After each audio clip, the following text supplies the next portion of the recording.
That's just now finally getting in the queue, or this big quarantine that's coming, it's waking people up. It's making a lot of people scared. Just to cross some T's and dot some I's real quick. If you're prepping, continue to prep. I would say you probably could get away with just like a week or two's worth of food and water. You don't have to go crazy. Toilet paper and stuff, just the basic needs around the house. Medications, if you want to pick up medications. The best way I can put this as far as what to expect, because I am a military veteran and I was in the Marine Corps, but I've never actually experienced martial law myself personally. So if you look at the indictment map, okay, you can find it on qmap.pub. I posted it on my Instagram and Facebook.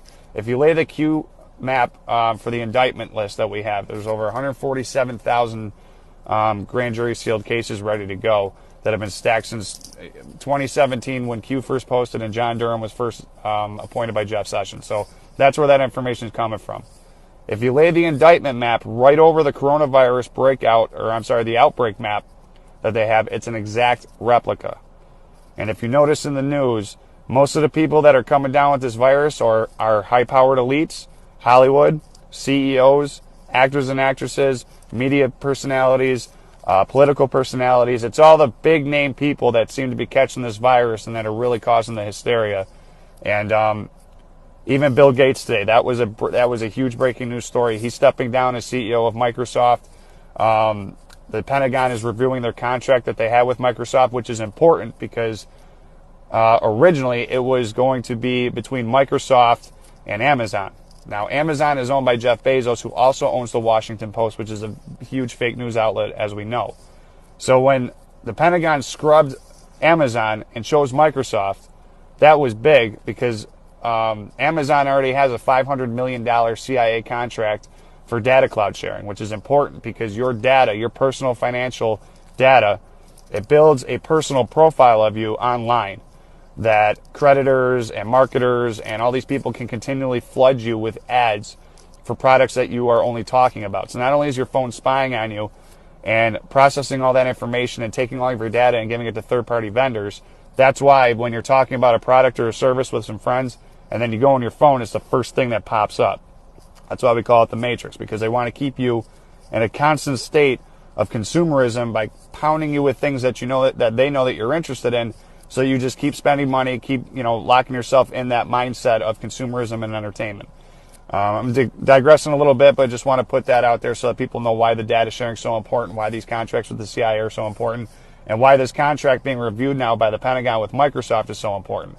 Because those are the two biggest companies that the Pentagon's been working with, and both of those companies, as we know, are deep state assets and deep state control mechanisms. So Bill Gates stepping down today, his father was head of Planned Parenthood. Okay, Bill Gates and the Gates family have been putting their hands in reproductive health services, vaccines, and all that other nonsense for decades as part of their Agenda 2020 and Agenda 2030 depopulation program. And anybody that says that that's a conspiracy theory, all you got to do is Google what Bill Gates says at these various TED Talks and at these various Bilderberg meetings and everything that he's doing. He openly says that he's trying to decrease the population if we're really good about reproductive health services, which is funny because nothing's being reproduced by abortion. The Democrats, they wanted to fight Trump tooth and nail for a $5 billion payment for the border wall at the southern border.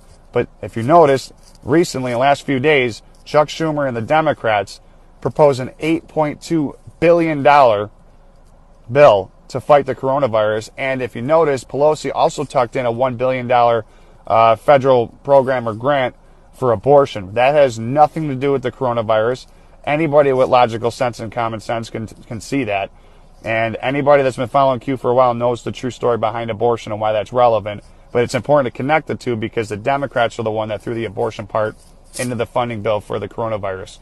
Again, $8.2 billion to fight a virus that is 40,000 times less lethal than the flu has been since the coronavirus first became a pandemic in the news and all this other stuff over the last few weeks. It's all fake news. I'm not saying that it's not a threat. If you're an elderly person with pre-existing conditions, you're just as likely to get this as much as you are to get the flu or anything else. But if you're a healthy individual, like everybody with common sense and a medical degree has been saying, this is not the threat that the world thinks it is, and the lockdown is for a much different reason. The whole country of Italy is locked down right now. Germany, Chancellor Merkel, okay, she has refused to close her border. And she turned around this week and told her entire country that most of you will get sick, 70% of you will get sick. Now, if you're a president or a leader of a country and the entire world is under a pandemic and your neighboring country is one of the hot spots and ground zeros for this pandemic, why would you not close your border? Okay, so there's a lot of things going on in Germany and the EU, which is why we have the flight cancellations from foreigners who have been to certain countries. I think it's 26 countries that are not allowed to come into the United States. Now, optical reasons for that in the news media, fake news media, Trump has to portray that he's combating the virus when really what he's doing is isolating Europe. And there's a current live fire training exercise that kicked off called Defender Europe 2020, I believe. And that has at least over 18,000 U.S. troops in conjunction with 12,000 UN troops that are in Europe right now without any hazmat gear, without any special coronavirus protection, which the National Guard has been activated across the country because we're in a national emergency now. And as a Marine, logically speaking, you don't throw U.S. troops into a ground zero pandemic area when your whole country is in lockdown for a pandemic itself and the National Guard's been called up. So there's a lot of things going on behind the scenes. The Vatican was raided several times over the last 6 months for their financial records. The Pope has been underwater. The Pope is also infected, and we all know who the Pope really is.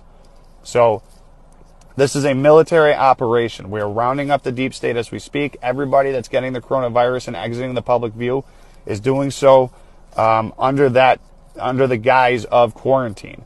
After this quarantine is over, by all accounts that I've seen in the research with the Q post, done in 30, cleaning house. Cleaning house means disinfecting.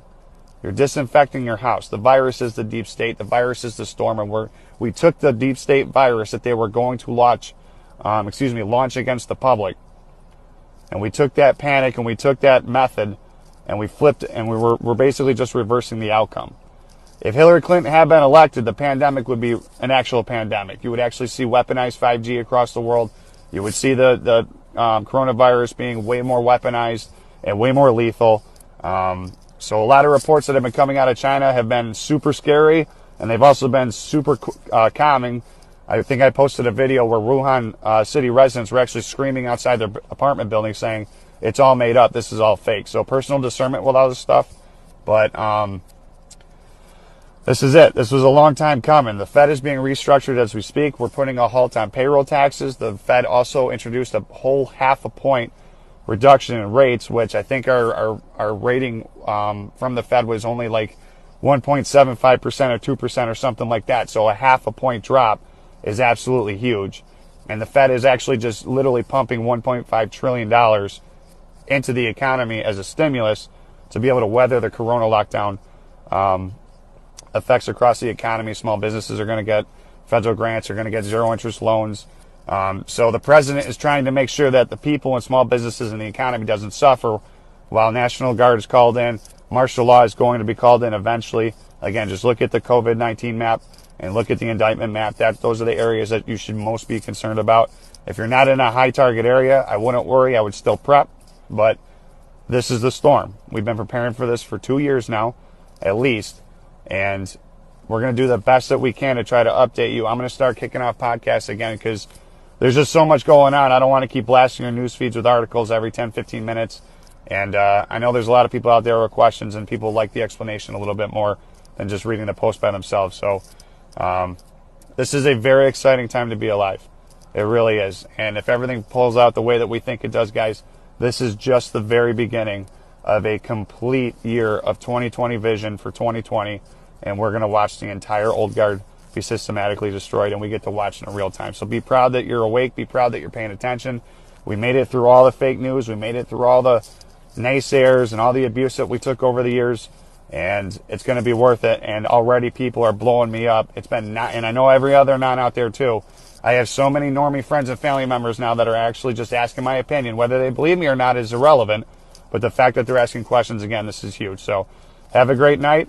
We'll update you more as we can. MAGA, where we go on, we go all. I love you guys, and I'll talk to you soon.